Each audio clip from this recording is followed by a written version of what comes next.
Ivan Vukomanovic Kerala ബ്ലാസ്റ്റേഴ്സിന്റെ പരിശീലനമായി വരുന്ന ആദ്യ സീസണിൽ ബ്ലാസ്റ്റേഴ്സിന്റെ പ്രതിരോധത്തിന്റെ ചുമതല അദ്ദേഹം ഏൽപ്പിച്ചു കൊടുത്തത് രണ്ട് വിദേശ താരങ്ങളിലായിരുന്നു.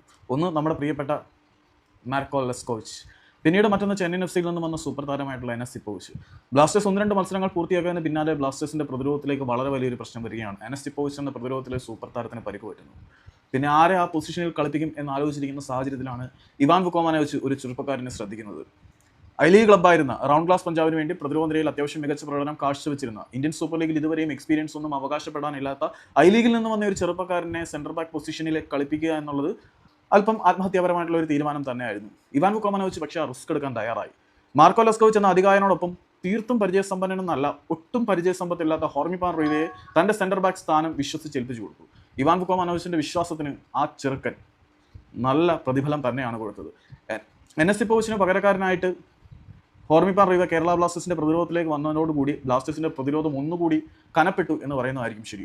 ആ ഒരു സീസണിൽ, അതായത് ഹോർമിപ്പാൻ റീവ കേരള ബ്ലാസ്റ്റേഴ്സിന് വേണ്ടി അരങ്ങേറുന്ന ഇവാൻ വുക്കോമാനോവിച്ചിന്റെ കേരള ബ്ലാസ്റ്റേഴ്സിന്റെ ആദ്യ സീസണിൽ ഹോർമിപ്പാൻ റീവയും മാർക്കോ ലെസ്കോവിച്ചും ഒരുമിച്ച് പ്രതിരോധം പെയർ ചെയ്ത സമയത്ത് ഒരു ഫീൽഡ് ഗോൾ പോലും ബ്ലാസ്റ്റേഴ്സിന്റെ വലയിലേക്ക് ആർക്കും അടിച്ചു കയറ്റാൻ കഴിഞ്ഞില്ല. കാരണം അവൻ പ്രതിരോധത്തിൽ ഒരു ശക്തി ദുർഗം തന്നെയായിരുന്നു. പ്രായത്തിൽ കവിഞ്ഞ ആക്രമണ പാഠവും അച്ചടക്കവും അവൻ കാഴ്ചവെക്കുന്നുണ്ടായിരുന്നു. മാർക്കോ ലെസ്കോവിച്ചിന്റെ ശിക്ഷണത്തിൽ അദ്ദേഹത്തിന്റെ വാക്കുകൾ അക്ഷരം പ്രതി ശ്രവിച്ചുകൊണ്ട് ഗില്ലും അവനും പ്രതിരോധത്തിലെ ജൈജാൻസ് ആയിട്ട് വളർന്നു വരുന്ന കാഴ്ചയാണ് നമ്മൾ കണ്ടത്.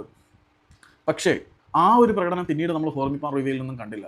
കേരള ബ്ലാസ്റ്റേഴ്സിന് വേണ്ടി അരങ്ങേറിയ ഒരൊറ്റ സീസൺ കൊണ്ട് തന്നെ ബ്ലാസ്റ്റേഴ്സിന്റെ പോസ്റ്റർ ബോയും വിശ്വസ്തനും ഒക്കെ ആയി മാറി. ഫീൽഡ് ഗോൾ ഒന്നുപോലും വഴങ്ങാത്ത ചെറുപ്പക്കാരനായിട്ടുള്ള സെന്റർ ബാക്ക് പിന്നീടുള്ള വർഷങ്ങളിലേക്ക് നമ്മൾ അദ്ദേഹത്തിന്റെ ആ ഒരു ഡിഫൻസീവ് മികവിന്റെ ഗ്യാപ്പ് താഴോട്ട് പോകുന്നതായിട്ട് നമുക്ക് തോന്നിയിട്ടുണ്ട്. ഇപ്പം കേരള ബ്ലാസ്റ്റേഴ്സ് ഡിഫൻസിലേക്ക് കുറച്ച് അഡീഷനും കാര്യങ്ങളൊക്കെ നടത്തി. ഞാൻ കഥ പറഞ്ഞ് എങ്ങോട്ടാണ് പോയി. ഇടയിൽ പറയാമെന്നത് വേറെ ഒന്നുമല്ല, നമ്മുടെ പയ്യനുണ്ടല്ലോ ഹോർമിപ്പാൻ റീവയെ കേരള ബ്ലാസ്റ്റേഴ്സ് അടുത്ത ട്രാൻസ്ഫർ സീസണിൽ വിൽക്കാൻ വെച്ചിരിക്കുകയാണ്. കേരള ബ്ലാസ്റ്റേഴ്സിന്റെ സെയിൽ ബോർഡിലേക്ക് ഹോർമിപ്പാൻ റീവ കൂടി വരികയാണ്.